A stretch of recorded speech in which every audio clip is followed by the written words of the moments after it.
Bienvenue sur Africa 24 dans cette nouvelle édition du QG Weekend. Au sommaire de l'actualité, le président Robert Mugabe demande aux pays africains de prendre des mesures face à la violence xénophobe en Afrique du Sud.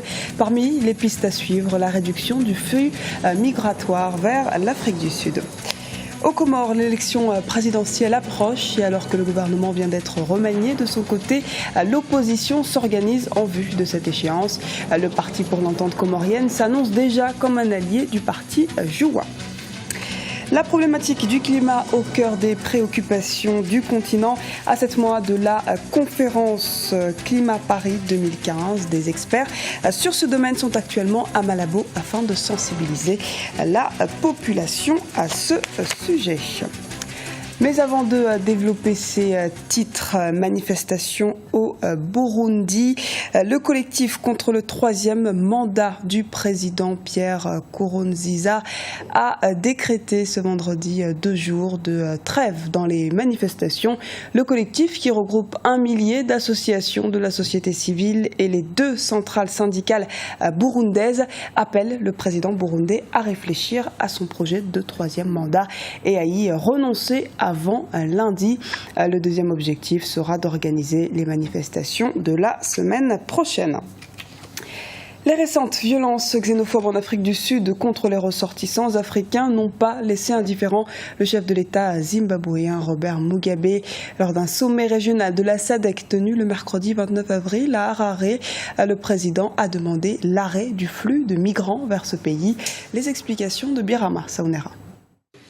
Le président Robert Mugabe est très touché par les récentes violences des Sud-Africains contre les ressortissants africains. Après avoir rapatrié des centaines de ses compatriotes, le chef de l'État zimbabwéen demande aux pays africains de prendre des mesures, parmi lesquelles la réduction du flux migratoire vers l'Afrique du Sud. Ce n'est pas à l'Afrique du Sud seul de résoudre ce problème. Nous, les pays voisins, devons accompagner le pays dans sa lutte contre ces violences xénophobes. Nos concitoyens aussi doivent arrêter d'émigrer massivement vers l'Afrique du Sud. En Afrique du Sud, la flambée de violences anti-immigrés a été imputée au taux de chômage élevé. Selon des experts, le taux de chômage est de 50%. Cependant, les étrangers établis au sein de la nation arc-en-ciel pointent du doigt l'attitude d'une frange de la population sud-africaine. C'est la paresse qui a déclenché cette violence. Malgré ce que dit le roi, je suis très désolé de le dire, les Sud-Africains ne veulent pas travailler. En particulier, les jeunes Sud-Africains. Ils ne veulent pas travailler. La vague de violence xénophobe en Afrique du Sud a fait 7 victimes à Durban et à Johannesburg au cours de ces 4 dernières semaines. La violence semble s'être calmée après que le gouvernement sud-africain ait déployé des troupes pour arrêter les agressions. Les gouvernements africains, y compris ceux du Zimbabwe et du Malawi, ont rapatrié des centaines de leurs citoyens d'Afrique du Sud. Toutefois, beaucoup restent dans les camps de réfugiés par peur des représailles au sein de la nation arc-en-ciel. Au Bénin, la commission électorale a donné ce vendredi les résultats provisoires des élections législatives. Pas de résultats circonscription par circonscription, mais par parti. Et les forces Cori pour un Bénin émergent, FCBE, restent la première force politique, mais on est loin des 50 députés qu'ils voulaient obtenir avec 32 sièges probables.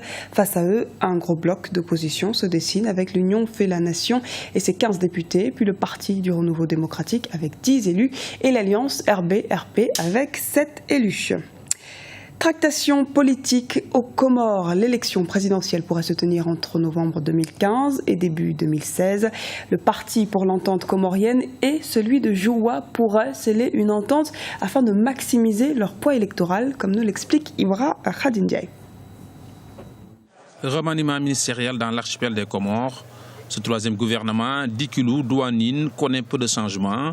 Le ministre de l'Éducation passe aux Affaires étrangères et la ministre de l'Emploi au ministère de la Production. On note également la sortie de l'ex-ministre de l'Intérieur.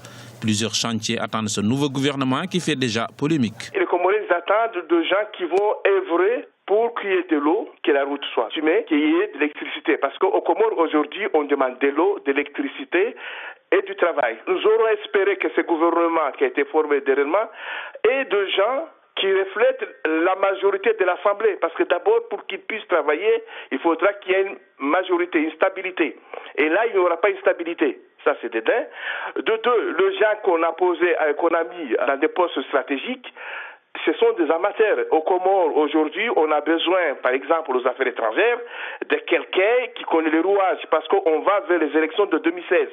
Nous voudrons un gouvernement d'action. Et le gouvernement qui a été formé, c'est un gouvernement de connivence, d'amitié. Ce remaniement ministériel était attendu après les élections législatives de février 2015. Un résultat qui pousse à des coalitions avec des cohabitations parfois difficiles. Aujourd'hui, il y a une coalition au pouvoir. Le parti au pouvoir ne pouvait pas diriger seul, donc le président avait besoin d'autres partis.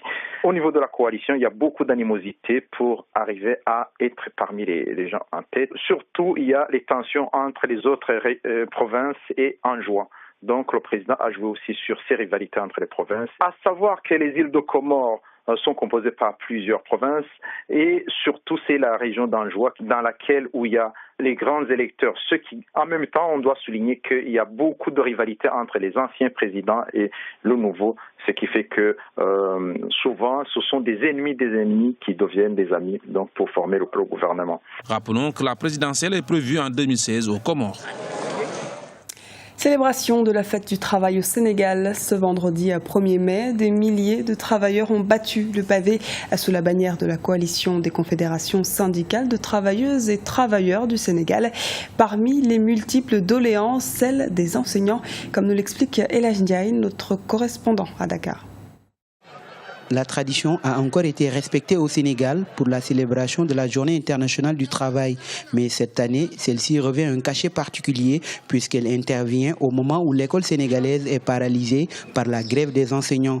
Un accord a été signé entre le gouvernement et une partie des syndicats de l'enseignement pour une suspension du mot de grève.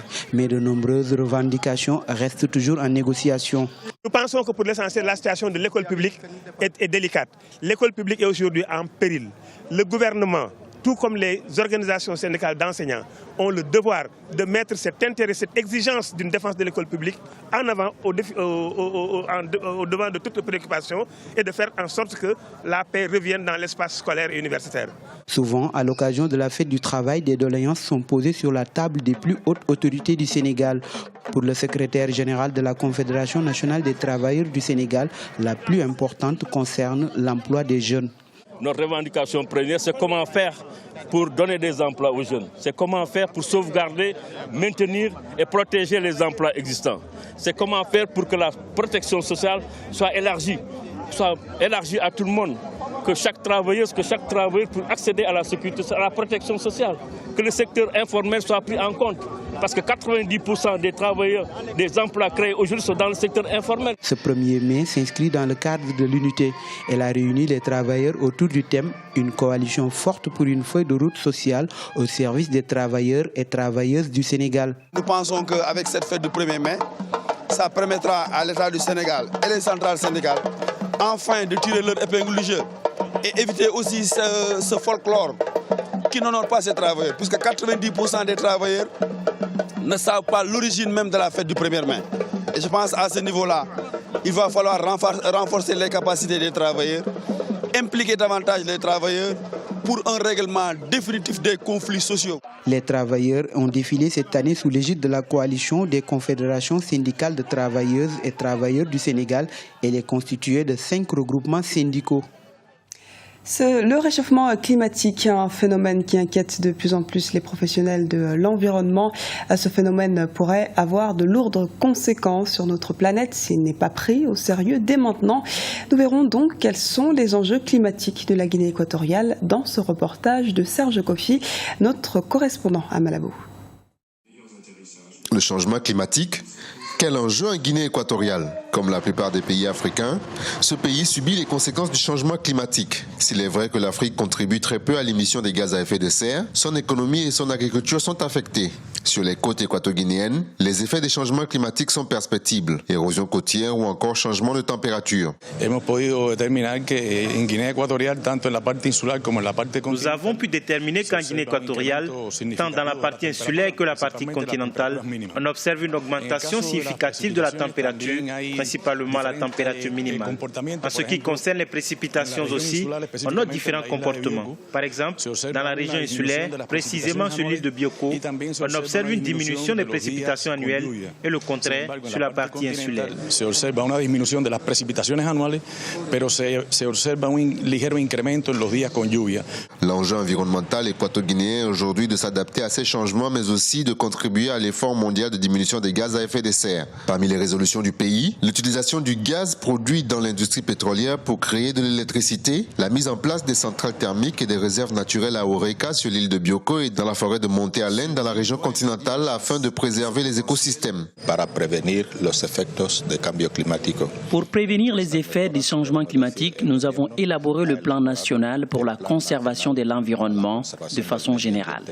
Au niveau du changement climatique, il a été adopté un plan national d'adaptation à ces changements.